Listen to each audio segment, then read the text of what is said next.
Hello guys! Dito naman tayo. Magluluto naman ako ng mechado. Babalik ko muna siya sa toyo guys. Nilaga ko na to guys. Para mabilis lang. Tapos, lagyan ko siya ng paminta guys. Tapos, lagyan ko siya ng kalamansi guys. Kalamansi ang ilalagay natin guys.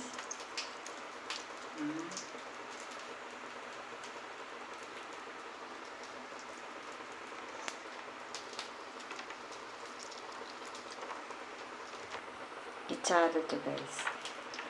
Alam mo guys, wala lang akong bill paper kaya ito na lang ang aking ilalagay.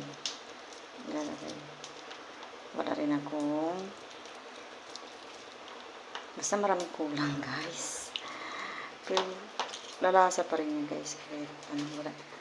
Yan na guys. Tapos hindi ko nalagyan yan guys. Tapos yan, basahin ko na siya guys.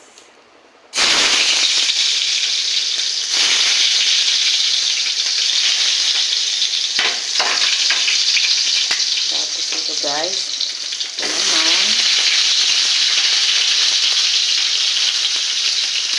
Ayan guys, tayo guys. Tapos yun. Dahil ko na ito guys.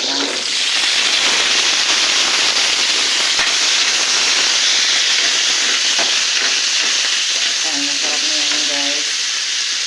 Ayan. Ito yan guys. Ito yung sabaw niya kanina.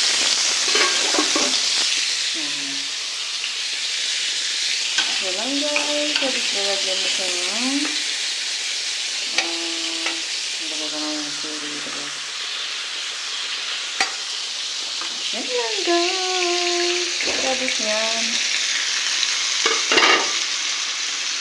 Yan lang guys. Tapos tomato sauce. Lagyan mo siya. Lagyan mo rin siya ng tomato paste, guys. Kunti lang guys, kasi aasin. Wala pala akong itag ng sugar. Tapos lalagyan ko rin siya ng sugar guys. Tapos mamaya kakain na tayo guys. Yan na guys, masarap na ito. Isa na ito. Ilagay ko yung sabaw niya guys. Pinakuluan ko na siya kanina. Yan to guys, para may sabaw. Gusto kasi ng anak ko may sabaw. Yan lang guys. Ubusin ko na para. Yan guys, tapos haluin mo siya. Tapos maya lagyan mo pala ng sugar guys ha. Yan lang guys. Kain na tayo mamaya. Yan lang guys. Thank you for watching.